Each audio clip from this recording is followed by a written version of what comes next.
తిరుమలకు సరఫరా అయిన నెయ్యిలో వేరే పదార్థాల కల్తీ జరిగింది కానీ జంతు కొవ్వు మాత్రం కలవలేదని సిట్ ఛార్జిషీట్లో చెప్పిందని టీటీడీ మాజీ చైర్మన్ వైవీ సుబ్బారెడ్డి పేర్కొన్నారు. రాష్ట్ర ప్రభుత్వం మాత్రం రకరకాలుగా మాట్లాడుతోందన్నారు. సిట్ ఎంక్వైరీలో ఛార్జ్షీట్ ఫైల్ చేసిన దాన్ని బట్టి ఇందులో జంతు కొవ్వు కలవలేదు అని చెప్పారు.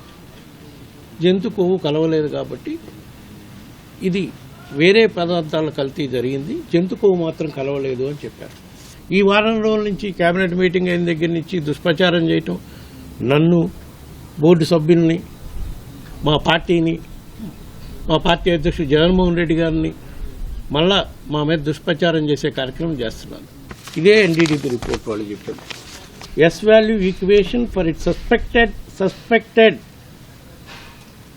అల్లట్రెంట్స్ యాజ్ పర్ ISO 17678 ఏమని soybean oil, sunflower oil, cotton seed oil, fish oil, coconut oil, coconut and palm kernel fat, palm oil and beef tallow lard suspected as per ISO standard. Suspected అంటే ఉన్నాయా లేదా అనుమానాలు ఉన్నాయి, ఉండే అవకాశాలు ఉన్నాయి అని మాత్రం చెప్పారు.